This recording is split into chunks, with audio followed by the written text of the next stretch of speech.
नमस्कार जैन विद्यार्थी मित्र, इथून पुढे सोशल मीडियावर जर तुम्ही सरकारच्या विरोधात बोलले असाल, सरकारच्या कुठल्याही मंत्र्याबद्दल, त्यांच्या भ्रष्टाचाराबद्दल जर बोलत असाल किंवा एखाद्या प्रसिद्ध व्यक्तीबद्दल जर तुम्ही सोशल मीडियावरती जर त्यांची मानहानी किंवा बदनामी होईल अशा प्रकारचं वक्तव्य करत असाल तर तुम्हाला आता इथून पुढे सावध व्हावं लागणार आहे. दंडात्मक कारवाईसाठी आता सरकारनं पावले उचललेली आहे. शासनाचा नवीन GR आहे, सरकारचा नवीन नियम आहे.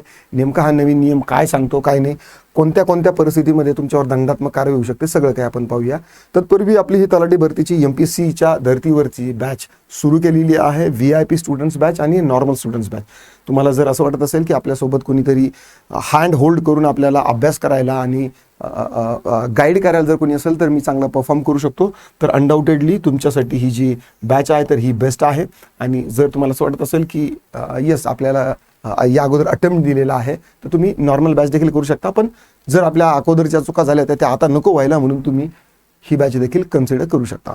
एनिवेज, डिस्क्रिप्शनमध्ये तुम्हाला ॲप्लिकेशनची लिंक दिलेली आहे, चेक करू शकता. डेमो वगैरे सगळे तिथं आहे, यूट्यूबवर पण अवेलेबल आहे. नंतर तुम्ही बॅच जॉईन करायचं असेल तर करू शकता. बघा, चला येऊया आपल्या या GR वरती. 8 मेचा हा GR आहे आणि GR मध्ये काय सांगितलेलं आहे, सोशल मीडिया प्लॅटफॉर्म्सवरून होणाऱ्या बदनामीवर नियंत्रण ठेवण्यासाठी, म्हणजे जो तो उठला सुटला कोणी सरकारच्या विरोधात म्हणा कोणत्याही मोठ्या माणसाच्या विरोधात काही ना काहीतरी आग ओकताय किंवा बोलत असतात, ठीक आहे, तर त्यांच्यावर नियंत्रण ठेवण्यासाठी आणि कायदेशीर तरतुदीचा अभ्यास करून, ठीक आहे, कायदेशीर तरतुदीचा अभ्यास करून शासनास शिफारसी सादर करण्याकरता पोलीस महासंचालक यांच्या अध्यक्षतेखाली समिती गठीत करण्यात आलेली आहे.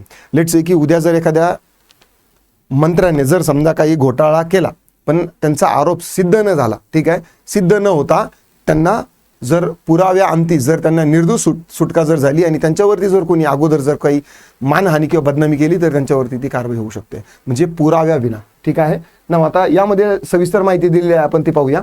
पहा, आता राज्यात सोशल मीडिया प्लॅटफॉर्मचा उपयोग करून कोणत्याही पुराव्याशिवाय बदनामी करण्याचे प्रमाण मोठ्या प्रमाणात वाढले आहे. त्या अनुषंगाने कायद्यात काही बदल किंवा नवीन तरतूद करता येईल का याची पडताळणी करण्याच्या अनुषंगाने पोलीस महासंचालक महाराष्ट्र राज्य मुंबई यांच्या अध्यक्षतेखाली खालीलप्रमाणे समिती गठीत करण्यात आलेली आहे.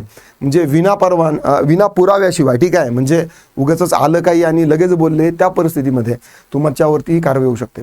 पण बघा, आपल्याकडून एक म्हण आहे, पहा, जर का काही धुपण निघत असेल ना तर याचा अर्थ 100% काही ना काहीतरी जळालेलं असतं.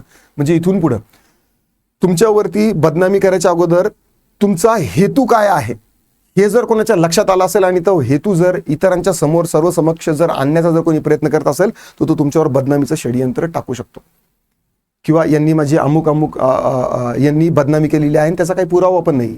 पण काही परिस्थितीनुसार तुम्हाला जर काही असं वाटतं की बाबा ते ॲडव्हान्टेज येतील त्यांना किंवा ते त्याचा गैरफायदा घेतात, जसं की आता 10% कमिशन न बोलणारे जे मंत्री आहेत तर ते सर्वसमक्ष बोललेले आहेत. मग आता पुराव्यावरती जर बोललं तर मग काही नाही करणार, हा म्हणजे मग ते ऐकून घेणार आणि पुरावा नसेल तर कारवाई करणार. म्हणजे हे थोडंसं बॅलन्स माप नाही आहे. एनिवेज, मी आता मध्यंतरी जी आपली चौकीदार विभाग आदिवासी विभागाची जी चौकीदार पदाची जी परीक्षा होणार आहे तर त्या परीक्षा जी आहे तर ती ॲप्टेक कंपनीमार्फत होणार आहे. मग त्या ॲप्टेक कंपनीच्या विरोधामध्ये मी इतक्या जबरदस्त पद्धतीने बोललो.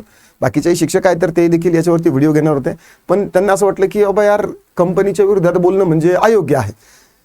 जसं SSCच्या वेळ झालं होतं, केंद्रातली जी SSCचे जे एक्झाम असतात तर त्यांच्या मागच्या वेळेस जे आंदोलन झालं होतं तर त्यामध्ये त्या कंपनीनं बऱ्याचशा यूट्यूबर्स असतील किंवा त्यांना नोटिसा टाकल्या होत्या. आता त्या नोटिसा त्यांनी विना परवाना किंवा विना पुराव्याशिवाय बोललं तर त्याच्या संदर्भात आहे. आता या ॲप्टेक कंपनीला स्वतः उच्च न्यायालयानं ब्लॅकलिस्टमध्ये टाकलेला आहे. त्याचे जो निकाल आहे तर तोच मी सादर केला होता. तर त्यामुळे मी काही बिना पुरावा बोलतो, त्यामुळे असं काही होणार नाही, ठीक आहे. म्हणजे कायदेशीर कारण मला सांगायचं काय आहे की जर तुमच्याकडे पुरावा असेल आणि तुम्ही त्या संदर्भात जर बोलत असाल यू आर फ्री, ठीक आहे. पण एका पद्धतीने जर पाहिलं, दुसऱ्या अँगलने जर पाहिलं तर सरकार जे आहे फ्रीडम ऑफ स्पीच जे आहे तर त्याच्यावरती ना अंकुश लावण्याचा प्रयत्न करत आहे, ठीक आहे. भारत देश खूप मोठा आहे, तेवढे लोक तेवढं काही बोलणार. फ्रीडम ऑफ स्पीचच्या नावाखाली जर तुम्ही नुसतीच दुसऱ्याची बदनामी करत असाल तर ते देखील योग्य नाही आहे. म्हणून अशा पद्धतीची ही विना पुराव्यासही जर तुम्ही बोलला तर मला असं वाटतं की सेन्सेबल आहे. एनिवेज, आजचा हा व्हिडिओ थोडासा लेंदी होता. आशा करतो की तुम्हाला आवडला असेल तर लाईक करा, शेअर करा. कमेंटमध्ये तुमचे काही दिक्कत, डाऊट, क्वेरी, परेशानी, मत असेल, सजेशन असतील तर नक्की नोंदवू शकता. आता फक्त एवढंच, थांबतो, पुन्हा भेटूया. राम राम.